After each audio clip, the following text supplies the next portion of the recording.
ಇದು SS digital channel, Shri ಸುಮಂಗಲಿ digital channel. ನೀವು ನೋಡ್ತಾ ಇದ್ದೀರಿ ಸುದ್ದಿ ಸಮಯ, ಸ್ಥಳೀಯ ಸುದ್ದಿಗಳಿಗಾಗಿ. ಸುದ್ದಿ ಸಮಯದ ಪ್ರಾಯೋಜಕರು Mahalakshmi jewellers, gold hub, main road, Kalaburagi.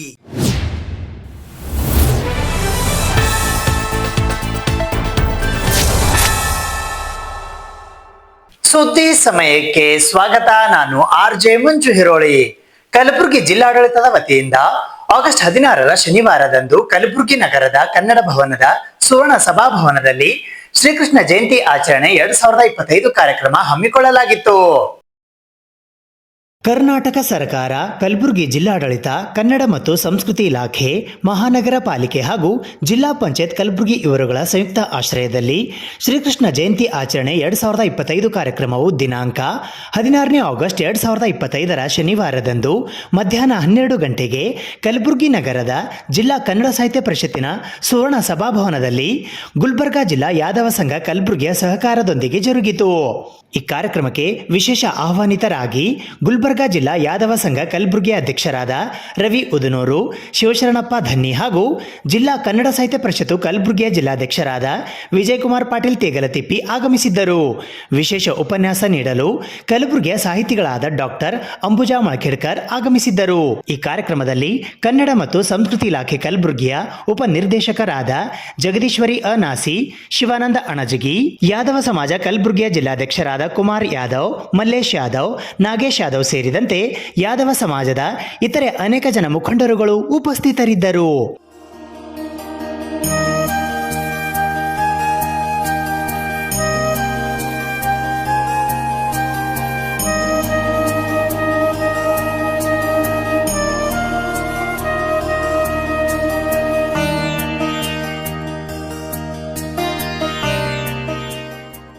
ಈ ಕಾರ್ಯಕ್ರಮದ ಅಂಗವಾಗಿ ಮೊದಲಿಗೆ ಕಲಬುರಗಿ ನಗರದ ಜಗತ್ ವೃತ್ತದಿಂದ SVP ವೃತ್ತದ ಮಾರ್ಗವಾಗಿ ಕನ್ನಡ ಭವನದವರೆಗೆ ಶ್ರೀಕೃಷ್ಣನ ಭಾವಚಿತ್ರದ ಭವ್ಯ ಮೆರವಣಿಗೆಯನ್ನು ನಡೆಸಲಾಯಿತು.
ನಂತರ ವೇದಿಕೆಯ ಕಾರ್ಯಕ್ರಮಕ್ಕೂ ಮೊದಲು ಶ್ರೀಕೃಷ್ಣನ ಭಾವಚಿತ್ರಕ್ಕೆ ಪುಷ್ಪಾರ್ಚನೆ ಮಾಡುವ ಮೂಲಕ ಪೂಜೆಯನ್ನು ಸಲ್ಲಿಸಲಾಯಿತು.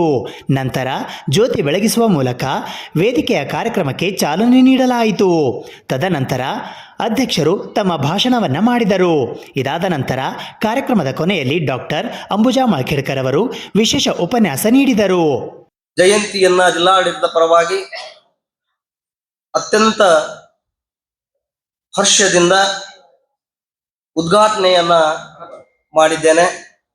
ನಾವು ಕೇವಲ ಜಯಂತಿಯನ್ನ ಆಚರಣೆಗಾಗಿ ಸೀಮಿತ ಆಗಬಾರದು.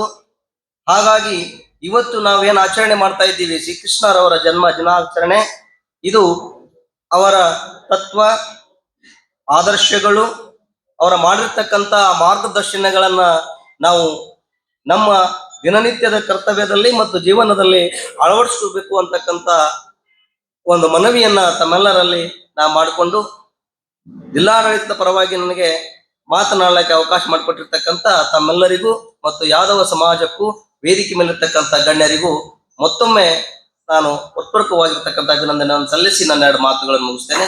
ಧನ್ಯವಾದ. ಕೃಷ್ಣ ಅಂದರೇನೆ ಒಂದು ಶುದ್ಧ ನಾಮ, ಸತ್ಯನಾಮ. ಕೃಷ್ಣ ಎಂದ್ರೇನೆ ಮನಸ್ಸಿಗೆ ಏನೋ ಆನಂದ ಸಿಗ್ತದ. ನಾವು ಕಷ್ಟದಲ್ಲಿದ್ದಾಗ ಸುಮ್ಮನೆ ಹಾಗೆ ಕುಳಿತಲ್ಲೇ ಕೃಷ್ಣ ಅಂದ್ರೆ ನಮ್ಮೆಲ್ಲ ಕಷ್ಟಗಳು ಪರಿಹಾರ ಆಗ್ತಾವ. ಮಹಾಭಾರತದ ಬಗ್ಗೆ ಸಾಕಷ್ಟು ಘಟನೆಗಳ ಬಗ್ಗೆ, ಕೃಷ್ಣನ ಕಥೆಗಳ ಬಗ್ಗೆ ನಾವೆಲ್ಲರೂ ಓದ್ಕೊಂಡಿದ್ದೇವೆ. ಹಾಗಾಗಿ ಇವತ್ತಿನ ವಿಶೇಷ ಈ ಉಪನ್ಯಾಸದಲ್ಲಿ ನಾನು ಕನಕದಾಸರ ಒಂದು ಪದ್ಯವನ್ನ ಆಯ್ಕೆ ಮಾಡಿಕೊಂಡಿದ್ದೇನೆ. ಅಂದ್ರೆ ಕೃಷ್ಣ ಅಂದ್ರೆ ಏನು? ನಮ್ಮ ದಾಸವರಣ್ಯರು ತಮ್ಮ ದಾಸ ಸಾಹಿತ್ಯದಲ್ಲಿ ಕೃಷ್ಣನ 24 ನಾಮಗಳನ್ನ ಸ್ಮರಿಸಿದ್ದಾರೆ. ನಮ್ಮ ಕನಕದಾಸರು ತಮ್ಮ ಕೇಶವ ನಾಮದಲ್ಲಿ 24 ಕೃಷ್ಣನ ಹೆಸರುಗಳನ್ನ ಸ್ಮರಿಸಿದ್ದಾರೆ. ಅಲ್ಲದೆ ಆ ಪದ್ಯದ ಮುಖಾಂತರ ನಿವೇದನೆ ಮಾಡಿಕೊಂಡಿದ್ದಾರೆ. ಆ ಪದ್ಯದ 2 ವಿಶೇಷತೆ ಏನೆಂದರೆ, ಈ ಸಂಸಾರದ ಭವಸಾಗರದಲ್ಲಿ ಮುಳುಗಿ ನಾವು ಕಾಮ, ಕ್ರೋಧ, ಮದ, ಲೋಭ ಇವೆಲ್ಲ ಗುಣಗಳನ್ನ ಅಳವಡಿಸಿಕೊಂಡು ಪಾಪ ಕರ್ಮಗಳನ್ನ ಮಾಡಿಕೊಂಡು ಹೇಗೋ ಜೀವನ ಸಾಗಿಸ್ತಿದ್ದೀವಿ. ನಮ್ಮ ಅಂತ್ಯ ಸಮಯದಲ್ಲಿ ನಮ್ಮ ಈ ಎಲ್ಲ ಪಾಪಗಳನ್ನ ತೊಳೆದುಕೊಂಡು ಒಂದು ಮುಕ್ತಿಯ ಮಾರ್ಗ, ಮೋಕ್ಷದ ಮಾರ್ಗ ಕರುಣಿಸು ಎಂದು ಕೇಳುವ ಒಂದು ನಿವೇದನೆಯ ಪದ್ಯವನ್ನ ನಾನು ಇಂದಿನ ವಿಶೇಷ ಉಪನ್ಯಾಸಕ್ಕೆ ಆಯ್ಕೆ ಮಾಡಿಕೊಂಡಿದ್ದೇನೆ. ಈ ಪದ್ಯದ ಕೊನೆಯ ಸಾಲಿನಿಂದ ನಾನು ಇದನ್ನ ಪ್ರಾರಂಭ ಮಾಡ್ತೀನಿ. ಯಾಕೆ ಇದನ್ನ ಆಯ್ಕೆ ಮಾಡಿಕೊಂಡಿದ್ದೇನೆ ಅನ್ನೋದನ್ನ ಕನಕದಾಸರ ಈ ಪದ್ಯದ ಕೊನೆಯ ಸಾಲಿನಲ್ಲಿ ಹೇಳಿದ್ದಾರೆ. ಮರೆಯದಲೆ ಹರಿಯ ನಾಮ ಬರೆದು ಓದು ಕೇಳುವರಿಗೆ ಕರೆದು ಮುಕ್ತಿ ಕೊಡುವ ನೆಲೆಯಾದಿ ಕೇಶವ. ಅಂದ್ರೆ ಕನಕದಾಸರು ಯಾರು ಶ್ರದ್ಧಾ ಭಕ್ತಿಯಿಂದ ಪ್ರತಿನಿತ್ಯ ಈ ಪದ್ಯದಲ್ಲಿರುವ 24 ಹರಿಯ ನಾಮಗಳನ್ನ ನಾವು ಸ್ಮರಿಸುತ್ತೇವೋ, ಪೂಜಿಸುತ್ತೇವೋ ಅವರಿಗೆ ಪ್ರೀತಿಯಿಂದ ಅನುಗ್ರಹಿಸ್ತಾನೆ. ನಮ್ಮ ಎಲ್ಲ ತಪ್ಪುಗಳನ್ನ ಕ್ಷಮಿಸಿ ನಮಗೆ ಮುಕ್ತಿಯನ್ನು ಕೊಟ್ಟು ಸುಜ್ಞಾನವನ್ನು ಕೊಟ್ಟು ಸದಾ ಚೆನ್ನಾಗಿಡುತ್ತಾನೆ ಅನ್ನೋದೇ ಈ ಒಂದು ಪದ್ಯದ ಉದ್ದೇಶ. ಈಶ ನಿನ್ನ ಚರಣ ಭಜನೆ ಆಸೆಯಿಂದ ಮಾಡುವೇನು, ದೋಷ ರಾಶಿ ನಾಶ ಮಾಡು ಶ್ರೀಶ ಕೇಶವ. ಒಟ್ಟಾಗಿ ಈ ಪದ್ಯದಲ್ಲಿ 26 ನುಡಿಗಳಿವೆ. 26 ನುಡಿಗಳಲ್ಲಿ ಕೇಶವನ 24 ನಾಮಗಳ ಬಗ್ಗೆ ಇಲ್ಲಿ ಉಲ್ಲೇಖ ಮಾಡಿದ್ದಾರೆ. ಆಗಸ್ಟ್ 16ರ ಶನಿವಾರದಂದು ಸಂಜೆ ಕಲಬುರಗಿ ನಗರದ ಶಹಾಬಜಾರ್ ಬಡಾವಣೆಯ ಕಟಕರಪುರದಲ್ಲಿ ಇರುವ ಶ್ರೀ ಅನಂತಶಯನ ಬಾಲಾಜಿ ಮಂದಿರದಲ್ಲಿ ರಾಜಪೂತ ಮಹಿಳಾ ಮಂಡಳದ ಅಧ್ಯಕ್ಷರಾದ ಅನಿತಾ ಸಿಂಗ್ ಸದ್ದಿವಾಲ್ ಅವರ ನೇತೃತ್ವದಲ್ಲಿ ಶ್ರೀಕೃಷ್ಣ ಜನ್ಮಾಷ್ಟಮಿಯ ಅಂಗವಾಗಿ ಗೋಕುಲಾಷ್ಟಮಿ ಕಾರ್ಯಕ್ರಮ ಹಮ್ಮಿಕೊಳ್ಳಲಾಗಿತ್ತು. ದಿನಾಂಕ 16ನೇ ಆಗಸ್ಟ್ 2025ರ ಶನಿವಾರದಂದು ಸಂಜೆ 7 ಗಂಟೆಗೆ ಕಲಬುರಗಿ ನಗರದ ಶಹಾಬಜಾರ್ ಬಡಾವಣೆಯ ಕಟಕರಪುರದಲ್ಲಿ ಇರುವ ಶ್ರೀ ಅನಂತಶಯನ ಬಾಲಾಜಿ ಮಂದಿರದಲ್ಲಿ ಶ್ರೀಕೃಷ್ಣ ಜನ್ಮಾಷ್ಟಮಿಯ ಅಂಗವಾಗಿ ರಜಪೂತ್ ಮಹಿಳಾ ಮಂಡಳದ ಜಿಲ್ಲಾಧ್ಯಕ್ಷರಾದ ಅನಿತಾ ಸಿಂಗ್ ಸದ್ದಿವಾಲ್ ಅವರ ನೇತೃತ್ವದಲ್ಲಿ ಗೋಕುಲಾಷ್ಟಮಿ ಕಾರ್ಯಕ್ರಮವನ್ನು ಹಮ್ಮಿಕೊಳ್ಳಲಾಗಿತ್ತು. ಮೊದಲಿಗೆ ಅನಂತಶಯನ ಬಾಲಾಜಿಗೆ ಮಹಾಮಂಗಳಾರತಿ ನೆರವೇರಿಸಲಾಯಿತು. ನಂತರ ಶ್ರೀಕೃಷ್ಣನ ಜನ್ಮದ ಸಂದರ್ಭವನ್ನು ಬಿತ್ತರಿಸುವ ನಾಟಕವನ್ನು ವೇಷಭೂಷಣಗಳನ್ನು ಧರಿಸುವ ಮೂಲಕ ಪ್ರದರ್ಶಿಸಲಾಯಿತು.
ಇದಾದ ನಂತರ ರಜಪೂತ ಮಹಿಳಾ ಮಂಡಳಿಯ ಸದಸ್ಯರುಗಳು ಭಜನೆ ಕಾರ್ಯಕ್ರಮ ನಡೆಸಿಕೊಟ್ಟರು.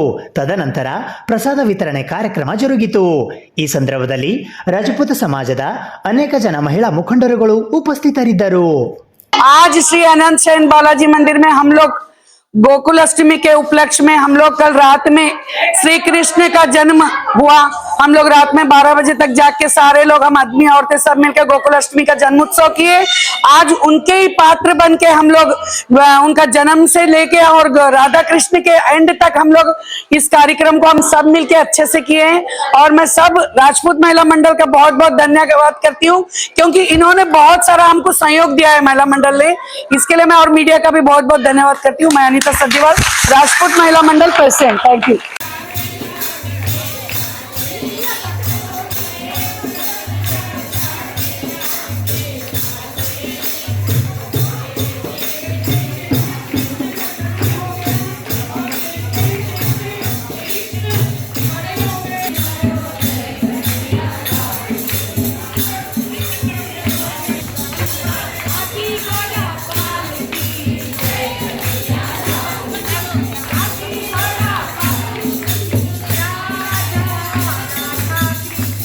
ಜಿಲ್ಲಾ ಕನ್ನಡ ಸಾಹಿತ್ಯ ಪರಿಷತ್ತು ಕಲಬುರಗಿಯ ವತಿಯಿಂದ ಕಲಬುರಗಿ ನಗರದ ಕನ್ನಡ ಭವನದ ಕಲಾಸೌಧದಲ್ಲಿ ಪೌರ ಕಾರ್ಮಿಕರೊಂದಿಗೆ ಸ್ವಾತಂತ್ರ್ಯೋತ್ಸವ ದಿನಾಚರಣೆ ಹಾಗೂ ಚಿತ್ರಕಲಾ ಪ್ರದರ್ಶನ ಆಯೋಜಿಸಲಾಗಿತ್ತು. ಜಿಲ್ಲಾ ಕನ್ನಡ ಸಾಹಿತ್ಯ ಪರಿಷತ್ತು ಕಲಬುರಗಿಯ ವತಿಯಿಂದ ಕರ್ನಾಟಕ ಲಲಿತಕಲಾ ಅಕಾಡೆಮಿ ಪ್ರಶಸ್ತಿ ಪುರಸ್ಕೃತ ಜಿಲ್ಲಾ ಕಸಾಪದ ಪ್ರತಿನಿಧಿ ಡಾಕ್ಟರ್ ರೆಹಮಾನ್ ಪಟೇಲ್ ಅವರ ನೇತೃತ್ವದಲ್ಲಿ 15 ಜನ ಚಿತ್ರ ಕಲಾವಿದರಿಂದ ಚಿತ್ರಕಲಾ ಪ್ರದರ್ಶನ ಹಾಗೂ ಪೌರ ಕಾರ್ಮಿಕರೊಂದಿಗೆ ಸ್ವಾತಂತ್ರ್ಯೋತ್ಸವ ಆಚರಣೆ ಕಾರ್ಯಕ್ರಮವು ಕಲಬುರಗಿ ನಗರದ ಕನ್ನಡ ಭವನದ ಕಲಾಸೌಧದಲ್ಲಿ ಆಗಸ್ಟ್ 17ರಂದು ಬೆಳಗ್ಗೆ 10:15ಕ್ಕೆ ಜರುಗಿತು. ಇದರ ಉದ್ಘಾಟಕರಾಗಿ ಖಾಯಂ ಜನತಾ ನ್ಯಾಯಾಲಯ ಕಲಬುರಗಿಯ ಅಧ್ಯಕ್ಷರು ಹಾಗೂ ಜಿಲ್ಲಾ ನ್ಯಾಯಾಧೀಶರಾದ SL ಚೌಹಾಣ್ ಆಗಮಿಸಿದ್ದರು. ಅಧ್ಯಕ್ಷತೆಯನ್ನು ಜಿಲ್ಲಾ ಕನ್ನಡ ಸಾಹಿತ್ಯ ಪರಿಷತ್ತು ಕಲಬುರಗಿ ಅಧ್ಯಕ್ಷರಾದ ವಿಜಯಕುಮಾರ್ ಪಾಟೀಲ್ ತೇಗಲತಿಪ್ಪಿ ವಹಿಸಿದ್ದರು. ಪೌರ ಕಾರ್ಮಿಕರಿಗೆ ಗೌರವಾರ್ಪಣೆ ಮಾಡಲು ಕಸಾಪ ಕೇಂದ್ರ ಸಮಿತಿ ಬೆಂಗಳೂರಿನ ಸಂಘ ಸಂಸ್ಥೆಗಳ ಪ್ರತಿನಿಧಿಗಳಾದ ಸೈಯದ್ ನಜರುದ್ದೀನ್ ಮುತವಲಿ ಆಗಮಿಸಿದ್ದರು. ಗೌರವ ಅತಿಥಿಗಳಾಗಿ ಕಲಬುರಗಿ ನಗರ ಅಭಿವೃದ್ಧಿ ಪ್ರಾಧಿಕಾರದ ವಿಶ್ರಾಂತ ಆಯುಕ್ತರಾದ ದಯಾನಂದ ಪಾಟೀಲ್ KAS, ಕರ್ನಾಟಕ ಕಾರ್ಯನಿರತ ಪತ್ರಕರ್ತರ ಸಂಘದ ರಾಜ್ಯ ಉಪಾಧ್ಯಕ್ಷರಾದ ಭವಾನಿ ಸಿಂಗ್ ಎಂ ಠಾಕೂರ್ ಹಾಗೂ ಪತ್ರಕರ್ತರು ಹಾಗೂ ಶರಣ ಚಿಂತಕರಾದ ಶರಣಗೌಡ ಪಾಟೀಲ್ ಪಾಳ ಆಗಮಿಸಿದ್ದರು. ಈ ಸಂದರ್ಭದಲ್ಲಿ ಕಸಾಪ ಗೌರವ ಕಾರ್ಯದರ್ಶಿಗಳಾದ ಶಿವರಾಜ್ S ಅಂಡಗಿ, ಧರ್ಮಣ್ಣ H ಧನ್ನಿ, ಗೌರವ ಕೋಶಾಧ್ಯಕ್ಷರಾದ ಶರಣರಾಜ ಚಪ್ಪರಬಂದಿ, ಸಂಘಟನಾ ಕಾರ್ಯದರ್ಶಿಗಳಾದ ರವೀಂದ್ರ ಕುಮಾರ್ ಬಂಟನಹಳ್ಳಿ, ಸಿದ್ದಲಿಂಗಜಿ ಬಾಳಿ, ಸಹ ಕಾರ್ಯದರ್ಶಿಗಳಾದ ರಾಜೇಂದ್ರ ಮಾಡ್ಬೋಳ್, ಜಯಶ್ರೀ ಜಮಾದಾರ್, ಮಹಿಳಾ ಪ್ರತಿನಿಧಿಗಳಾದ ಶಕುಂತಲಾ ಪಾಟೀಲ್, ಜ್ಯೋತಿ ಕೋಟನೂರ್, ಪರಿಶಿಷ್ಟ ಪಂಗಡ ಪ್ರತಿನಿಧಿಗಳಾದ ದಿನೇಶ್ ಮದಕರಿ ಸೇರಿದಂತೆ ಇತರೆ ಅನೇಕರು ಉಪಸ್ಥಿತರಿದ್ದರು. ವಿಶೇಷವಾಗಿ ಸ್ವಾತಂತ್ರ್ಯ ಉತ್ಸವವನ್ನು ಬಹಳ ವಿಶೇಷ ರೀತಿಯೊಳಗೆ ಹಮ್ಮಿಕೊಂಡಿದ್ದೀವಿ. ಇದು ಪರಿಷತ್ತಿನ ಇತಿಹಾಸದೊಳಗೆ ಕಲಬುರಗಿ ಪ್ರಥಮ ಕಾರ್ಯಕ್ರಮ ಅಂತ ನಾವು ಭಾವಿಸಿಕೊಂಡಿದ್ದೀವಿ. ಮತ್ತೆ ಅದರಲ್ಲೂ ವಿಶೇಷವಾಗಿ ಕಲಬುರಗಿ ಜಿಲ್ಲಾ ಕನ್ನಡ ಸಾಹಿತ್ಯ ಪರಿಷತ್ತು ಏನೇ ಕಾರ್ಯಕ್ರಮ ಇಟ್ಟುಕೊಂಡ್ರು ಕೂಡ ಅದರಲ್ಲಿ ಏನೋ ಒಂದು ವಿಶೇಷತೆ ಅಡಗಿರ್ತದೆ ಅನ್ನೋದು ಈ ಭಾಗದ ಬಹುತೇಕ ಜನರಿಗೆ ಗೊತ್ತಿರತಕ್ಕಂಥ ಸಂಗತಿ. ಆ ನಿಟ್ಟೊಳಗೆ ಆ ಪರಂಪರೆಯನ್ನು ಮುಂದುವರಿಸುವ ನಿಟ್ಟೊಳಗೆ ಇವತ್ತು ವಿಶೇಷವಾಗಿ ನಮ್ಮ ಪೌರ ಕಾರ್ಮಿಕರಿಗೆ ಬಹಳ ವಿಶೇಷ ರೀತಿಯೊಳಗೆ ಪರಿಷತ್ತಿನ ವತಿಯಿಂದ ಅವರಿಗೆ ಗೌರವಿಸುವುದರ ಮೂಲಕ ಈ ಕಾರ್ಯಕ್ರಮದ ಘನತೆಯನ್ನು ಮತ್ತಷ್ಟು ಹೆಚ್ಚಿಸಿಕೊಳ್ಳುವ ನಿಟ್ಟೊಳಗೂ ಕೂಡ ಈ ಕಾರ್ಯಕ್ರಮ ರೂಪಿಸಿದ್ದೀವಿ ಅಂತಕ್ಕಂಥ ಮಾತ್ರ ಹೇಳಿಕೆ ನಾನು ಇಚ್ಛೆ ಪಡ್ತೇನೆ. ಯಾಕಂತಂದ್ರೆ ಅವರು ವಿಶೇಷವಾಗಿ ನಮ್ಮ ಕಲಬುರಗಿಯ ಬಹಳ ವಿಶೇಷವಾಗಿ ಒಂದು ರಾಯಭಾರಿಗಳಂತೆ ಕೆಲಸ ಮಾಡ್ತಾ ಇದ್ದಾರೆ. ಸ್ವಚ್ಛತಾ ರಾಯಭಾರಿಗಳಂತ ನಾವೆಲ್ಲ ಕರಿತೀವಿ. ಬಹುಶಃ ಮೊನ್ನೆ ನಾವು ನ್ಯಾಯಾಧೀಶರಾಗಿರ್ತಕ್ಕಂಥ ಚೌಹಾಣ್ ಸರ್ ಅವರಿಗೆ ಭೇಟಿ ಆದ ಒಂದು ಮಾತನ್ನ ನಾವು ಹೇಳಿದ್ರು. ಪೌರ ಕಾರ್ಮಿಕರು ನೆಲದೊಳಗೆ ಈ ನಗರದೊಳಗೆ ಈ ರಾಜ್ಯದೊಳಗೆ ಇಲ್ಲದೆ ಇದ್ರೆ ಬಹುಶಃ ಈ ಸಮಾಜ ಹೆಂಗಿರ್ತಿತ್ತು ಅಂತ ಕೂಡ ಕಲ್ಪನೆ ಕೂಡ ಮಾಡಿಕೊಳ್ಳಕ್ಕೆ ಆಗ್ತಿರ್ಲಿಲ್ಲ ಅಂತಕ್ಕಂಥ ಮಾತನ್ನ ಮಾನ್ಯ ನ್ಯಾಯಾಧೀಶರು ಮನೆ ಹೇಳಿದ್ರು. ಬಹಳ ಸತ್ಯವಾಗಿರ್ತಕ್ಕಂಥ ಮಾತು. ಯಾಕಂತಂದ್ರೆ ಇವತ್ತು ಈ ನಗರವನ್ನ ಈ ರಾಜ್ಯವನ್ನ ಸ್ವಚ್ಛವಾಗಿ ನೋಡ್ತಾ ಇದ್ದೀವಿ ಅಂತಂದ್ರೆ ಅದಕ್ಕೆ ಪೌರ ಕಾರ್ಮಿಕರ ಶ್ರಮ ಬಹಳ ದೊಡ್ಡದಿದೆ ಅಂತಕ್ಕಂಥ ಮಾತು ಕೂಡ ಈ ಸಂದರ್ಭ ಹೇಳಕ್ಕೆ ಇಚ್ಛೆ ಪಡ್ತೇನೆ. ಇವತ್ತು ಸ್ವಾತಂತ್ರ್ಯ ಉತ್ಸವ ಬಹಳ ರೀತಿಯೊಳಗೆ ಬಹಳ ವಿಶೇಷ ರೀತಿಯೊಳಗೆ ಒಂದು ಹಬ್ಬದ ರೀತಿಯೊಳಗೆ ಆಚರಿಸ್ತಾ ಇದ್ದೀವಿ ಅಂತಂದ್ರೆ ನಾವು ಅವರಿಗೆ ಗೌರವ ಕೊಟ್ಟರೆ ಮಾತ್ರ ಈ ಕಾರ್ಯಕ್ರಮಕ್ಕೆ ನಿಜವಾದ ಅರ್ಥ ಬರ್ತದೆ ಇರುವ ಕಾರಣಕ್ಕಾಗಿ ಅವನ್ನ ಗೌರವಿಸತಕ್ಕಂಥ ಕಾರ್ಯ ಈ ಕಾರ್ಯಕ್ರಮದ ಮೂಲಕ ಆಗ್ತದೆ ಅಂತಕ್ಕಂಥ ಮಾತು ಹೇಳಕ್ಕೆ ಇಚ್ಛೆ ಪಡ್ತೇನೆ. ಚಿತ್ರಕಲಾ ಬಗ್ಗೆ ಹೇಳ್ಬೇಕಂತಂದ್ರೆ ಶಿಲಾಯುಗದಲ್ಲಿ ಶಿಲ್ಪಕಲೆಯನ್ನ ನಾವು ಪ್ರಾರಂಭ ಆಗಿದ್ದು ಇವತ್ತಿನವರೆಗೆ ನಾವು ಅದನ್ನು ನೋಡ್ತಾ ಇದ್ದೀವಿ. ಮೊದಲಿಗೆ ಶಿಲಾಯುಗದಲ್ಲಿ ಶಿಲ್ಪಕಲೆ ಬರುವ ಮೊದಲು ಚಿತ್ರ ಇರಲಿಲ್ಲ. ಶಿಲಾದಲ್ಲಿ ನಾವು ಚಿತ್ರವನ್ನು ನೋಡ್ತಾ ಇದ್ದೀವಿ. ಹಾಗೆ ಬರ್ತಾ ಬರ್ತಾ ಕ್ಯಾಮ್ರಾ ಬಂತು. ಅದಕ್ಕಿಂತ ಮುಂಚೆ ನಮ್ಮ ಚಿತ್ರಕಲೆ ಮಾಡುವಂತ ಒಂದು ಕೌಶಲ್ಯ ಭಗವಂತ ಕೆಲವರಿಗೆ ಕೊಟ್ಟ. ಅದರಿಂದ ನಾವು ಚಿತ್ರಕಲೆಯನ್ನ ಪ್ರಾರಂಭ ಮಾಡಿದ್ದೀವಿ. ತದನಂತರ ಕ್ಯಾಮ್ರಾ ಬಂತು. ಸ್ವಲ್ಪ ಚಿತ್ರಕಲೆಯ ಅವಶ್ಯಕತೆ ಕಡಿಮೆ ಆಯಿತು. ನಂತರ ಈಗ ಮೊಬೈಲ್ ಫೋನ್ ಬಂದಿದೆ, ಬೇರೆ ಬೇರೆ ಟೆಕ್ನಿಕ್ಸ್ ಬಂದಿದ್ದರಿಂದ ಈ ಚಿತ್ರಕಲೆಯ ಒಂದು ಅವಶ್ಯಕತೆ ಕಡಿಮೆ ಆಗಿರೋದು ನಿಜ. ಆದರೆ ಈ ಚಿತ್ರಕಲೆ ಮತ್ತು ಈ ಕ್ಯಾಮ್ರಾದಲ್ಲಿ ತೆಗೆಯುವಂಥ ಫೋಟೋ ಬೇರೆ ಹೀಗೆ ಮೊಬೈಲ್ನಲ್ಲಿ ತೆಗೆಯುವಂಥ ಫೋಟೋಗೆ ಬಹಳಷ್ಟು ವ್ಯತ್ಯಾಸ ಇದೆ. ಈ ನೋಡಿದರೆ ಈ ಥರ ನಾವು ಇದರಲ್ಲಿ ತೆಗೆಯಲಿಕ್ಕೆ ಆಗೋದಿಲ್ಲ. ಹಾಗಾಗಿ ನಮ್ಮ ತಿರುಪತಿಯವರು ಹೇಳಿದಂತೆ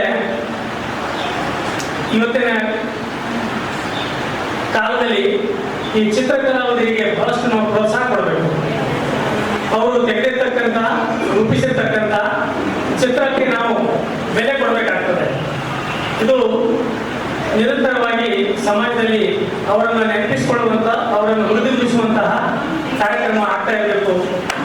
ಆವಾಗ ಮಾತ್ರ ಅವರಿಗೆ ನಾವು ಬೆಲೆ ಕೊಟ್ಟಾಗ ಆಗ್ತದೆ ಮತ್ತು ಚಿತ್ರಕಲೆಯನ್ನ ನಿರಂತರವಾಗಿ ಉಳಿಸ್ಕೊಳ್ಳಿಕ್ಕೆ ಸಾಧ್ಯ ಆಗ್ತದೆ. ಚಿತ್ರಕಲೆ ಬಗ್ಗೆ ಬಹಳಷ್ಟು ಹೇಳುವ ಅವಶ್ಯಕತೆ ಇದೆ, ಬಟ್ ಎಲ್ಲರಿಗೂ ಗೊತ್ತಿರುವಂತ ವಿಚಾರ. ಅದಕ್ಕೆ ನಾನು ಈ ಪೌರ ಕಾರ್ಮಿಕರಿಗೆ ಒಂದು ಸನ್ಮಾನ ಇಟ್ಕೊಂಡಿದ್ದೀರಲ್ಲ ನೀವು, ಬಹಳ ಖುಷಿ ತರುವಂತ ವಿಚಾರ. ನಾನು ಬಹಳ ಹೆಮ್ಮೆ ಪಡ್ತೇನೆ ಒಳ್ಳೆಯ ವಿಚಾರಗಳನ್ನ. ನಾನು ವಿಜಯ್ ಕುಮಾರ್ ಪಾಟೀಲ್ ತೆಗೆದುಕೊಂಡವರಿಗೆ ಸುಮಾರು ವರ್ಷಗಳಿಂದ ನಾನು ನೋಡ್ತಾ ಬಂದಿದ್ದೇನೆ. ಅವರು ಈ ಒಂದು ಅಧಿಕಾರದಲ್ಲಿ ಇರೋದ್ರಿಂದ ಸುಮಾರು ವರ್ಷಗಳ ಕಾಲ ಅವರು ನನ್ನೊಂದಿಗೆ ಅಲ್ಲಲ್ಲಿ ಭೇಟಿ ಆಗ್ತಾ ಇದ್ರು. ನಾನು ಸೇಡಂ ತಹಸೀಲ್ದಾರಿದ್ದಾಗ ಸಮಾಜಮುಖಿಯಾಗಿ ಚಳಿಗಾಲದಲ್ಲಿ ಚಳಿಯನ್ನು ತಡೆಯದೆ ಕೂತಿರ್ತಕ್ಕಂಥ ದೇವಸ್ಥಾನದ ಮುಂದೆ ಭಿಕ್ಷುಕರಿರ್ತಾರೆ, ಅಂತವರಿಗೆ ಸ್ವೆಟರ್ಗಳನ್ನ, ಕಂಬಳಿಗಳನ್ನ ಕೊಡ್ತಕ್ಕಂಥ ವಿಚಾರವನ್ನ ನಾನು ಆವಾಗಲೇ ಕಂಡಿದ್ದೆ. ಅದಾದ ನಂತರ ಅದಕ್ಕೂ ಮೊದಲು ಅವ್ರು ಮಾಡಿದ್ದಾರೆ, ಇಲ್ಲಿವರೆಗೂ ಮಾಡ್ತಾ ಇದ್ದಾರೆ, ಅವರ ಕೊನೆಯ ಉಸಿರಿರುವವರೆಗೂ ಮಾಡ್ತಾರೆ ಅಂತ ನಾನು ನಂಬಿದ್ದೇನೆ. ನಾನು ಫಸ್ಟ್ ಕರೋನಾದಲ್ಲಿ ಆಳಂದಲ್ಲಿದ್ದೆ. ಮಹಾರಾಷ್ಟ್ರದಿಂದ ಕರೋನಾ ಮಹಾಪೂರ್ಣೆ ಬರ್ತಾ ಇತ್ತಲ್ಲಿ. ಆ ಒಂದು ಸಮಯದಲ್ಲಿ ನಮ್ಮ ಪೌರ ಕಾರ್ಮಿಕರಿಗೆ ನಾನು ಇದೇ ಸ್ವಾತಂತ್ರ್ಯ ದಿನಾಚರಣೆಯಲ್ಲಿ ಸನ್ಮಾನವನ್ನು ಕೂಡ ಮಾಡಿದ್ದೇನೆ.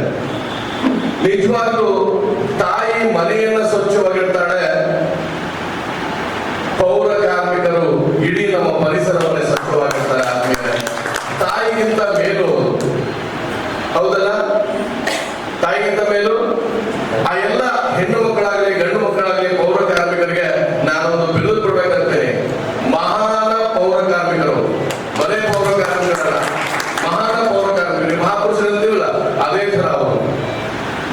ತಾವು ತಮಗೆ ರೋಗಗಳನ್ನ ಬರುತ್ತವೆ ಅಂತ ಕೂತಿದ್ದೇ ಆದ್ರೆ, ರೋಗ ರುಜಿನಗಳು ನಮಗೆ ಅಂಟ್ಕೋತವಂತ ಕೂತಿದ್ದೇ ಆದ್ರೆ, ತಮ್ಮ ಮನಸ್ಸನ್ನ ಬಿಚ್ಚಿ ಅವರು ಕೆಲಸ ಮಾಡದೇ ಇದ್ರೆ ನಾವೆಲ್ಲ ಹೀಗಿರಕ್ಕೆ ಆಗ್ತಿತ್ತ?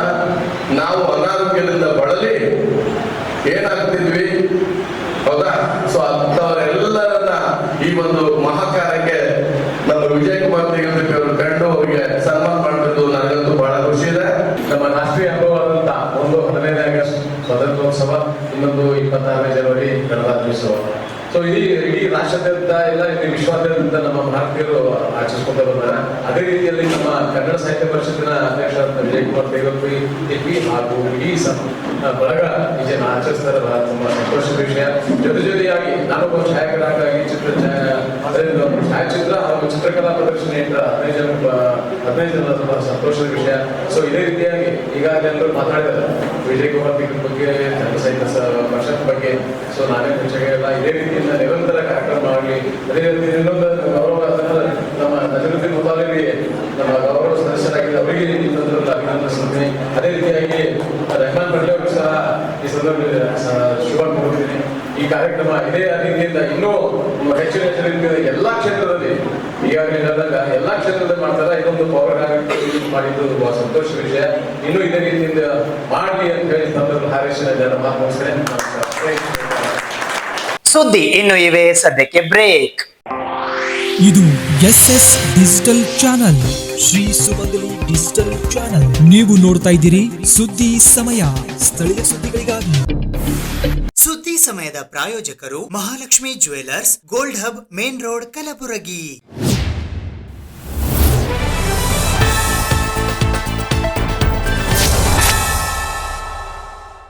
ಕಲಬುರಗಿ ನಗರದ ನಾಗನಹಳ್ಳಿ ಓವರ್ ಬ್ರಿಡ್ಜ್ ಹತ್ತಿರವಿರುವ ಅಶೋಕ ಲೇಔಟ್ನ 27 ಕ್ರಾಸ್ನಲ್ಲಿ ಇರುವ ಅಯ್ಯಪ್ಪ ಸ್ವಾಮಿ ಸನ್ನಿಧಾನದಲ್ಲಿ ಗುರುಸ್ವಾಮಿ ಅಶೋಕ್ ಹೊನ್ನಳ್ಳಿಯವರ ನೇತೃತ್ವದಲ್ಲಿ ಅಯ್ಯಪ್ಪ ಸ್ವಾಮಿಯ ಪೂಜೆಯು ಸಡಗರ ಸಂಭ್ರಮದೊಂದಿಗೆ ಶ್ರದ್ಧಾ ಭಕ್ತಿಯ ಜೊತೆಗೆ ಜರುಗಿತು. ಕಲಬುರಗಿ ನಗರದ ನಾಗನಹಳ್ಳಿ ಓವರ್ ಬ್ರಿಡ್ಜ್ ಹತ್ತಿರದ ಅಶೋಕ್ ಲೇಔಟ್ನ 27ನೇ ಕ್ರಾಸ್ನಲ್ಲಿ ಇರುವ ಅಯ್ಯಪ್ಪ ಸನ್ನಿಧಾನದಲ್ಲಿ ಗುರುಸ್ವಾಮಿ ಅಶೋಕ್ ಹೊನ್ನಳ್ಳಿಯವರ ನೇತೃತ್ವದಲ್ಲಿ ಅಯ್ಯಪ್ಪ ಸ್ವಾಮಿ ಪೂಜಾ ಕಾರ್ಯಕ್ರಮ ಹಮ್ಮಿಕೊಳ್ಳಲಾಗಿತ್ತು. ಈ ಕಾರ್ಯಕ್ರಮದಲ್ಲಿ ಕರ್ನಾಟಕ ಸರ್ಕಾರದ ವೈದ್ಯಕೀಯ ಶಿಕ್ಷಣ, ಕೌಶಲ್ಯ ಅಭಿವೃದ್ಧಿ, ಜೀವನೋಪಾಯ ಹಾಗೂ ರಾಯಚೂರು ಜಿಲ್ಲಾ ಉಸ್ತುವಾರಿ ಸಚಿವರಾದ ಡಾಕ್ಟರ್ ಶರಣಪ್ರಕಾಶ್ ಪಾಟೀಲ್, ಕಲಬುರಗಿ ದಕ್ಷಿಣ ಮತಕ್ಷೇತ್ರದ ಶಾಸಕರಾದ ಅಲ್ಲಮಪ್ರಭು ಪಾಟೀಲ್, ಕಾಡಾ ಮಾಜಿ ಅಧ್ಯಕ್ಷರಾದ ಮಹಂತಪ್ಪ ಸಂಗಾವಿ, ಗುರುಸ್ವಾಮಿಗಳಾದ ಮಲ್ಲಿಕಾರ್ಜುನ ಖಜೂರಿ, ಬನಶಂಕರಿ ಅಂಗಡಿ, ಗುರುದೇವ್ ಕಳಸ್ಕರ್, ಮಾಜಿ ಮಹಾಪೌರರಾದ ರವಿ ಸಿ ಹೊನ್ನಳ್ಳಿ, ರವಿ ಕೊರವಿ, ಚಂದ್ರಶೇಖರ್ ಹಾವೇರಿ, ರಾಹುಲ್ ಹೊನ್ನಳ್ಳಿ, ರಾಜ್ಕುಮಾರ್ ಹೊನ್ನಳ್ಳಿ, ನಾಗು ಪಾಟೀಲ್ ಸೇರಿದಂತೆ ಇತರೆ ಅನೇಕ ಜನ ಮಾಲಾಧಾರಿಗಳು ಉಪಸ್ಥಿತರಿದ್ದರು.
ನಮ್ಮ ಕಲಬುರಗಿ ಜಿಲ್ಲೆಯಲ್ಲಿ ಭಾಳಷ್ಟು ಜನ ಅಯ್ಯಪ್ಪನ ಭಕ್ತಾದಿಗಳಿದ್ದಾರೆ.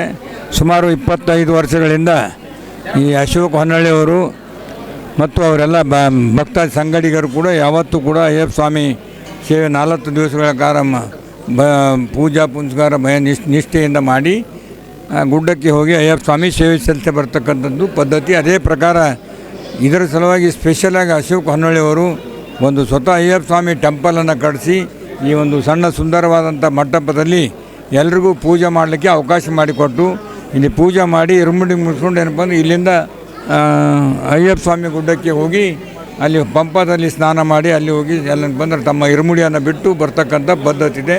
4 ದಿನಗಳ ಪರ್ಯಂತರವಾಗಿ ಎಲ್ಲರೂ ಬೆಳಗ್ಗೆ ಮತ್ತು ಮುಂಜಾನೆ ಸಾಯಂಕಾಲವರೆಗೂ ಸೇವೆಯನ್ನು ಮಾಡಿ ಅಯ್ಯಪ್ಪ ಸ್ವಾಮಿ ಪೂಜೆಯನ್ನು ಮಾಡಿ ಅಲಂಕಾರ ಮಾಡಿ ಅದನ್ನು ತೃಪ್ತಿಪಟ್ಟುಕೊಂಡು ಈ ಸೇವೆ ಸಲ್ಲಿಸ್ತಾ ಇದ್ದಾರೆ. ಅದಕ್ಕಾಗಿ ನಾವು ನಮ್ಮ ಕರ್ನಾಟಕ ಸರ್ಕಾರದ ಮಂತ್ರಿಗಳ ಶರಣಪ್ರಕಾಶ್ ಪಾಟೀಲರು ಬಂದಿದ್ದೇವೆ, ಮಹಂತಪ್ಪ ಸಂಗಾಯಿಯವರು ಬಂದಿದ್ದೇವೆ. ನಾವು ಕೂಡ ಅಯ್ಯಪ್ಪ ಸ್ವಾಮಿಯ ಆಶೀರ್ವಾದವನ್ನು ತೆಗೆದುಕೊಂಡಿದ್ದೇವೆ. ಎಲ್ಲರಿಗೂ ಒಳ್ಳೆಯದಾಗಲಿ. ಅಶೋಕ್ ಹೊನ್ನಳ್ಳಿ ಸನ್ನಿಧಾನ 27 cross Ashoka 27 cross Naganahalli road Gulbarga. ಇಲ್ಲಿ ಒಂದು ಭವ್ಯವಾದ ಅಯ್ಯಪ್ಪ ಸ್ವಾಮಿಯ ಸನ್ನಿಧಾನವನ್ನು ನಮ್ಮ ಅಶೋಕ್ ಹೊನ್ನಳ್ಳಿ ಗುರುಸ್ವಾಮಿಗಳು ನಿರ್ಮಿಸಿ ಇಲ್ಲಿ ಪ್ರತಿ ವರ್ಷವೂ ಇಲ್ಲಿ ಮಾಲಾಧಾರಣೆ ಮಾಡಿ ಪ್ರತಿ ವರ್ಷ 150 ಜನರಿಗೆ ಅಯ್ಯಪ್ಪನ ದರ್ಶನ ಅವಕಾಶ ಮಾಡಿ ನಮ್ಮ ಅಶೋಕ್ ಹೊನ್ನಳ್ಳಿಯವರು ಮಾಡ್ತಾಯಿದ್ದಾರೆ. ಈ ವರ್ಷ ಕೂಡ ಈಗಾಗಲೇ ನಾವು 70 ಜನ ಮಾಲಾಧಾರಿಗಳಾಗಿದ್ದೇವೆ. ಇನ್ನು ನಮ್ಮ ಕೊನೆಯ ದಿನ ಇದೇ ಬರ್ತಕ್ಕಂಥ 3 ತಾರೀಕಿಗೆ ಕೊನೆಯ ದಿನ ಇದ್ದು ನಾವು ಅಲ್ಲಿಂದ ನಾವು 150 ಜನರನ್ನು ನಮ್ಮ ಅಶೋಕ್ ಹೊನ್ನಳ್ಳಿ ಗುರುಸ್ವಾಮಿಗಳು ಕರ್ಕೊಂಡು ಹೋಗಿ ಅಯ್ಯಪ್ಪನ ದರ್ಶನ ಮಾಡಿಸಲು ಎಲ್ಲ ರೀತಿಯ ವ್ಯವಸ್ಥೆ ಮಾಡಿದ್ದಾರೆ. ಇದು ಪ್ರತಿ ವರ್ಷವೂ ಸದಾ ನಮ್ಮ ಅಯ್ಯಪ್ಪ ಸನ್ನಿಧಾನದ ಎಲ್ಲ ಮಾಲಾಧಾರಿಗಳಿಗೆ ನಮ್ಮ ಅಶೋಕ್ ಹೊನ್ನಳ್ಳಿ ಸಾಹೇಬರು ಭಾಳ ಒಂದು ದೊಡ್ಡ ಅನುಕೂಲ ಮಾಡಿಕೊಟ್ಟಿದ್ದಾರೆ. ಹೀಗಾಗಿ ನಮ್ಮ ಎಲ್ಲ ಮಾಲಾಧಾರ ಕಡೆಯಿಂದ ಅವರಿಗೆ ನಾವು ಅನಂತ ವಂದನೆಗಳು ಸಲ್ಲಿಸ್ತೇವೆ. ಹಾಗೂ ಇದೇ ಬರ್ತಕ್ಕಂಥ 3ನೇ ತಾರೀಕಿಗೆ ಇರುಮುಡಿ ಮಹಾಪೂಜೆ ಇದ್ದು ಆ ಮಹಾಪೂಜೆಗೆ ಸಮಸ್ತ ಗುಲ್ಬರ್ಗದ ಎಲ್ಲ ಭಕ್ತಾದಿಗಳು ಎಲ್ಲರೂ ಅವತ್ತು ಬರಬೇಕೆಂದು ನಾವು ಅಶೋಕ್ ಹೊನ್ನಳ್ಳಿ ಸನ್ನಿಧಾನದ ವತಿಯಿಂದ ನಾವು ಅವರಿಗೆ ಆಹ್ವಾನವನ್ನು ಕೊಡ್ತಾ ಇದ್ದೇವೆ ಹಾಗೂ ಎಲ್ಲರಿಗೂ ಸ್ವಾಗತವನ್ನು ಕೋರ್ತೇವೆ. ಓಂ ಸ್ವಾಮಿಯೇ ಶರಣಮಯ್ಯಪ್ಪ. ನನ್ನ ಹೆಸರು ಶರಣು ಬಿರದರಂತ. ನಾನು ಸತತವಾಗಿ ಅಶೋಕ್ ಹೊನ್ನಳ್ಳಿಯವರ ಜೊತೆ 11ನೇ ವರ್ಷ ನಂದು. ಈ ವರ್ಷ 11ನೇ ಪಾದ ನಾನು ಗುರುಸ್ವಾಮಿಯಾಗಿ ಸೇವೆ ಸಲ್ಲಿಸ್ತಾ ಇದ್ದೇನೆ. ಕಲಬುರಗಿ ನಗರದ ಹೊಸ ಜೇವರ್ಗಿ ರಸ್ತೆಯ ನೀಲಾಂಬಿಕಾ ಕಲ್ಯಾಣ ಮಂಟಪದಲ್ಲಿ ಜಮಶೆಟ್ಟಿ ಪರಿವಾರದ ವತಿಯಿಂದ ಶಿವಶಿಂಪಿ ಸಮಾಜದ ಜಿಲ್ಲಾಧ್ಯಕ್ಷರಾದ GM ಜಮಶೆಟ್ಟಿ ಅವರ ನೇತೃತ್ವದಲ್ಲಿ 33ನೇ ವರ್ಷದ ಶ್ರಾವಣ ಮಾಸದ ಶರಣೋತ್ಸವದ ಅಂಗವಾಗಿ ಔತಣಕೂಟ ಪ್ರಸಾದ ವಿತರಣೆ ಕಾರ್ಯಕ್ರಮ ಹಮ್ಮಿಕೊಳ್ಳಲಾಗಿತ್ತು. ದಿನಾಂಕ 16ನೇ ಆಗಸ್ಟ್ 2025ರಂದು ಕಲಬುರಗಿ ನಗರದ ಹೊಸ ಜೇವರ್ಗಿ ರಸ್ತೆಯ ನೀಲಾಂಬಿಕಾ ಕಲ್ಯಾಣ ಮಂಟಪದಲ್ಲಿ ಜಮಶೆಟ್ಟಿ ಪರಿವಾರದ ವತಿಯಿಂದ 33ನೆಯ ಶ್ರಾವಣ ಮಾಸ ಶರಣೋತ್ಸವ ಕಾರ್ಯಕ್ರಮ ಜರುಗಿತು. ಜಮಶೆಟ್ಟಿ ಪರಿವಾರದ ವತಿಯಿಂದ 33ನೆಯ ಶ್ರಾವಣ ಮಾಸದ ಔತಣಕೂಟವು ಶಿವಶಿಂಪಿ ಸಮಾಜದ ಜಿಲ್ಲಾಧ್ಯಕ್ಷರಾದ GS ಜಮಶೆಟ್ಟಿ ಅವರ ನೇತೃತ್ವದಲ್ಲಿ ಏರ್ಪಡಿಸಲಾಗಿತ್ತು. ಈ ಕಾರ್ಯಕ್ರಮದಲ್ಲಿ ಕಲಬುರಗಿ ದಕ್ಷಿಣ ಮತಕ್ಷೇತ್ರದ ಶಾಸಕರಾದ ಅಲ್ಲಮಪ್ರಭು ಪಾಟೀಲ್ ಆಗಮಿಸಿ ಕಾರ್ಯಕ್ರಮದ ಬಗ್ಗೆ ಮಾತನಾಡಿದರು. ಗುಲ್ಬರ್ಗ ನಗರದಲ್ಲಿ ಪ್ರತಿಷ್ಠಿತ ವ್ಯಕ್ತಿಗಳಾಗಿ ಕಾಯಕವೇ ಕೈಲಾಸ ಅಂತ ಹೇಳಿ ತತ್ವದ ಸಿದ್ಧಾಂತದ ಮೇಲೆ ಶ್ರೀಮತಿ ತಾಯಿ ಮಹಾದೇವಿ ಹಾಗೂ ಸಂಗಪ್ಪ ಜಮಶೆಟ್ಟಿ ಅವರು ತಮ್ಮ ಈ ಒಂದು ಜೀವಿತ ಕಾಲದಲ್ಲಿ ಅವರು ಶ್ರಾವಣ ಮಾಸದಲ್ಲಿ ಲಿಂಗೈಕ್ಯರಾಗಿದ್ದಾರೆ. ಅವರಿಗೆ 3 ಜನ ಮಕ್ಕಳು. ಅದರಲ್ಲಿ ನಮ್ಮ ಗುಂಡಪ್ಪ ಜಮಶೆಟ್ಟಿ ಅವರು ವಿಶೇಷವಾಗಿ ಅವರೆಲ್ಲ ಅಣ್ಣ ತಮ್ಮಂದಿರು ಸೇರಿ ಪ್ರತಿ ವರ್ಷ 33 ವರ್ಷಗಳಿಂದ ಪ್ರತಿ ವರ್ಷ 33 ವರ್ಷ ಇವತ್ತಿಗೆ ಶ್ರಾವಣ ಮಾಸದಲ್ಲಿ ಎಲ್ಲ ಬಂಧು ಬಳಗ ಸಮಾಜದ ಬಂಧುಗಳಿಗೆ ಮತ್ತು ನಗರದ ಗಣ್ಯರೆಲ್ಲರನ್ನ ಕರೆಸಿ ತಂದೆ ತಾಯಿಯ ಒಂದು ಪುಣ್ಯತಿಥಿ ಕಾರ್ಯಕ್ರಮ ಅಂತೇಳಿ ಅಥವಾ ಎಲ್ಲರೂ ಒಂದು ಸಮಾಗಮ ಆ ಈರುವರ ಹೆಸರಿನ ಮೇಲೆ ಸಮಾಜ ಬಂಧುಗಳು ಎಲ್ಲರೂ ಸೇರಿ ಊಟ ಮಾಡಿ ಅವರ ಸ್ಮರಣೆಯನ್ನ ಮಾಡತಕ್ಕಂಥ ರೀತಿಯಲ್ಲಿ ಇವತ್ತು ಆ ಕಾರ್ಯಕ್ರಮದಲ್ಲಿ ನಮ್ಮನ್ನ ಕರೆಸಿದ್ದಾರೆ. ಹಿರಿಯ ಅಣ್ಣವರಾದ ಸಿರಿ ಅಣ್ಣವರು ಬಂದಿದ್ದಾರೆ ಮತ್ತು ನಮ್ಮ ಪ್ರಭು ಅಡ್ವೊಕೇಟ್ ಅವರಿದ್ದಾರೆ. ಅವರ ಸಂಬಂಧಿಕರಾದ ಶಾಂತು ಪಾಟೀಲ್ರು ಡುಮ್ಮಾ ಅವರು, ವಿಶೇಷವಾಗಿ ಕರ್ನಾಟಕ ಪ್ರದೇಶದ ಮೈನಾರಿಟಿ ಉಪಾಧ್ಯಕ್ಷರಾದ ಲಾಲಮ್ಮನವರು ಅವರೇ ನಮ್ಗೆ ಹೇಳಿದ್ರು. ಗುಂಡಪ್ಪನವರೇನು ಹೇಳಿಲ್ಲ, ಲಾಲಮ್ಮನವರೇ ನಮ್ಗೆ ಹೇಳಿದ್ರು. ನಾನು ಬಂದಿದ್ದೀನಿ, 2 ಮಾತನಾಡಲಿಕ್ಕೆ ಅವಕಾಶ ಮಾಡಿಕೊಟ್ಟಿದ್ದೇನೆ. ತಮಗೆಲ್ಲರಿಗೂ ಹೋಲಿಸಿ ಎಲ್ಲರೂ ಅವರ ಒಂದು ಪುಣ್ಯತಿಥಿ ಕಾರ್ಯಕ್ರಮ ಭಗವಂತ ಅವ್ರ ಮಕ್ಕಳಿಗೆ ಅವರು ತಂದೆಯವರಿದ್ದ ಕಾಲದಲ್ಲೇ ಸಂಗಪ್ಪನವರೇ ಏನಪ್ಪ ಅಂದ್ರೆ ಒಳ್ಳೆ ರೀತಿಯಿಂದ ಎಲ್ಲವನ್ನ ಬಿಟ್ಟು ಹೋಗಿದ್ದಾರೆ. ಎಲ್ಲಾ ಭಾಗ್ಯಗಳನ್ನ ನಿಮ್ಗೆ ಬಿಟ್ಟು ಹೋಗಿದ್ದಾರೆ. ಎಲ್ಲರಿಗೂ ಒಳ್ಳೇದಾಗಲಿ. ಧನ್ಯವಾದ. ಈ ಸಂದರ್ಭದಲ್ಲಿ ಗೀತಾಜಿ ಜಮಶೆಟ್ಟಿ, ಅಕ್ಷತಾ, ಅಶ್ವಿನಿ, ಸಮರ್ಥ್, ವಿನಾಯಕ್ ಶಿವಶಂಕರ್, ಡಾಕ್ಟರ್ ಶ್ರೀಧರ್ ಹಾಗೂ ಶಿವಶಿಂಪಿ ಸಮಾಜದ ಬಂಧು ಮಿತ್ರರು ಉಪಸ್ಥಿತರಿದ್ದರು. ಮೊದಲಿಗೆ ವಿಶ್ವಗುರು ಮಹಾತ್ಮ ಬಸವೇಶ್ವರರ ಭಾವಚಿತ್ರಕ್ಕೆ ಪೂಜೆ ಸಲ್ಲಿಸಲಾಯಿತು. ನಂತರ ಜ್ಯೋತಿ ಬೆಳಗಿಸುವ ಮೂಲಕ ವೇದಿಕೆಯ ಕಾರ್ಯಕ್ರಮಕ್ಕೆ ಚಾಲನೆ ನೀಡಲಾಯಿತು. ತದನಂತರ ಪ್ರಸಾದ ವಿತರಣೆ ಕಾರ್ಯಕ್ರಮಕ್ಕೆ ಚಾಲನೆ ನೀಡಲಾಯಿತು.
ರಾಜ್ಯ ಬ್ರಾಹ್ಮಣ ಅಭಿವೃದ್ಧಿ ಮಂಡಳಿಯ ಅಧ್ಯಕ್ಷರಾದ ಮೇಲೆ ಪ್ರಪ್ರಥಮ ಬಾರಿಗೆ ಕಲಬುರಗಿ ನಗರಕ್ಕೆ ಆಗಮಿಸಿದ ಅಸಗುಡು ಜಯಸಿಂಹ ಅವರಿಗೆ ಕಲಬುರಗಿ ನಗರದ ಕರುಣೇಶ್ವರ ನಗರದಲ್ಲಿ ಇರುವ ಹನುಮಾನ ದೇವಸ್ಥಾನದ ಆವರಣದಲ್ಲಿ ಅಖಿಲ ಭಾರತೀಯ ಬ್ರಾಹ್ಮಣ ಮಹಾಮಂಡಳದ ವತಿಯಿಂದ ಸನ್ಮಾನಿಸಿ ಗೌರವಿಸಲಾಯಿತು. ದಿನಾಂಕ 16ನೇ ಆಗಸ್ಟ್ 2025 ಶನಿವಾರದಂದು ಸಂಜೆ 6 ಗಂಟೆಗೆ ಕಲಬುರಗಿ ನಗರದ ಹೊಸ ಜೇವರ್ಗಿ ರಸ್ತೆಯಲ್ಲಿ ಇರುವ ಕರುಣೇಶ್ವರ ನಗರದಲ್ಲಿನ ಜೈವೀರ ಹನುಮಾನ ದೇವಸ್ಥಾನದಲ್ಲಿ ರಾಜ್ಯ ಬ್ರಾಹ್ಮಣ ಅಭಿವೃದ್ಧಿ ಮಂಡಳಿಯ ಅಧ್ಯಕ್ಷರಾಗಿ ಇದೇ ಮೊದಲ ಬಾರಿಗೆ ಕಲಬುರಗಿಗೆ ಆಗಮಿಸಿದ ಅಸಗುಡು ಜಯಸಿಂಹ ಅವರನ್ನು ಅಖಿಲ ಭಾರತೀಯ ಬ್ರಾಹ್ಮಣ ಮಹಾಸಂಘದ ವತಿಯಿಂದ ಸನ್ಮಾನಿಸಲಾಯಿತು. ಸಂಘದ ಅಧ್ಯಕ್ಷರಾದ ಅವಿನಾಶ್ ಕುಲಕರ್ಣಿಯವರು ಜಯಸಿಂಹ ಅವರನ್ನು ಶಾಲು ಹೊದಿಸಿ ಸನ್ಮಾನಿಸಿದರು. ಉದ್ಯಮಿ ಕೃಷ್ಣಾಜಿ ಕುಲಕರ್ಣಿ, ಕಿಶನ್ ರಾವ್ ಮಠಮಾರಿ, ಎಂಬಿ ಶಾಸ್ತ್ರಿ, ಜಗದೀಶ್ ಹುನಗುಂದ, ಗುರುರಾಜ್ ಭರತ್ನೂರ್, ಮುಕುಂದ ದೇಶಪಾಂಡೆ, ಶೇಷಗಿರಿ ಸೇರಿದಂತೆ ಇತರರು ಈ ಸಂದರ್ಭದಲ್ಲಿ ಉಪಸ್ಥಿತರಿದ್ದರು. ಇದೇ ವೇಳೆ ಬ್ರಾಹ್ಮಣ ಸಮುದಾಯದ 10 ಹಲವು ಸಮಸ್ಯೆಗಳ ಪರಿಹಾರಕ್ಕಾಗಿ ಸಂಘದ ವತಿಯಿಂದ ಅಧ್ಯಕ್ಷರಾದ ಅಸಗುಡು ಜಯಸಿಂಹ ಅವರಿಗೆ ಮನವಿ ಪತ್ರವನ್ನು ಸಲ್ಲಿಸಲಾಯಿತು. ಈ ಸಂದರ್ಭದಲ್ಲಿ ಕೃಷ್ಣಾಜಿ ಕುಲಕರ್ಣಿಯವರು ಮಾತನಾಡಿದರು. ನಂತರ ಅಸಗುಡು ಜಯಸಿಂಹ ಅವರು ಮಾತನಾಡಿದರು. ಕರ್ನಾಟಕ ರಾಜ್ಯ ಬ್ರಾಹ್ಮಣ ಅಭಿವೃದ್ಧಿ ನಿಗಮ ಅಸ್ತಿತ್ವಕ್ಕೆ ಬಂದದ್ದು 2018-19ರಲ್ಲಿ. ಆರ್ ವಿ ದೇಶಪಾಂಡೆ ಅವರು ರೆವಿನ್ಯೂ ಮಿನಿಸ್ಟರ್ ಇದ್ರು, ಕುಮಾರಸ್ವಾಮಿ ಚೀಫ್ ಮಿನಿಸ್ಟರ್ ಇದ್ರು. ನಾನು ಜಯಸಿಂಹ ಅವರು ದೇಶಪಾಂಡೆ ಅವರಿಗೆ ಸುಮಾರು 40 ವರ್ಷದಿಂದ ಆತ್ಮೀಯರು. ಅವ್ರಿಗೆ ಅಗದಿ ಕಟ್ಟ ಫಾಲೋವರ್ಸ್ ನಾವು ಸಾಕಷ್ಟು ಸಲ ಅವ್ರಿಗೆ ಒತ್ತಾಯ ಮಾಡಿದ್ದು, ದೇಶಪಾಂಡೆ ಸಾಹೇಬ್ರು ಸರ್ ಹಿಂಗೆ ಏನ್ರಿ ಒಂದು ಮಾಡಿ, ಯಾಕೆ ಎಲ್ಲರೂ ನಿಗಮ ಮಾಡ್ಲಿಕ್ಕೆ ಹತ್ತಾರ, ಎಲ್ಲ ಸಮಾಜಕ್ಕೆ ಒಂದೊಂದು ನಿಗಮ ಮಾಡ್ಲಿಕ್ಕೆ ಹತ್ತಾರ, ನಮ್ಮದು ಒಂದು ಆಗಲಿ ಅಂತ. ಬಟ್ ಹಿಂದಿನ ಸರ್ಕಾರದಾಗೂ ಸಿದ್ದರಾಮಯ್ಯ ಮುಖ್ಯಮಂತ್ರಿ ಇದ್ದಾಗ ಅವ್ರು ಪ್ರಯತ್ನ ಮಾಡಿದ್ರು, ಬಟ್ ಕಾರಣಾಂತರಗಳಿಂದ ಆಗಿದ್ದಿಲ್ಲ ಅದು. ಕುಮಾರಸ್ವಾಮಿ ಮುಖ್ಯಮಂತ್ರಿ ಆದ್ಮೇಲೆ ಅದು ಅಸ್ತಿತ್ವಕ್ಕೆ ಬಂತು. ಅಸ್ತಿತ್ವಕ್ಕೆ ಬಂದಮೇಲೆ ಜಯಸಿಂಹ ಅವ್ರ ಅಧ್ಯಕ್ಷ ಆಗ್ಬೇಕಾಗಿತ್ತು, ಇಲ್ಲ ನಾ ಅಧ್ಯಕ್ಷ ಆಗ್ಬೇಕಾಗಿತ್ತು. ಅಗದಿ ವಸ್ತುಸ್ಥಿತಿ ಇದು, ಅಗದಿ ಪಕ್ಕ ಇದು, ಹೌದಾ?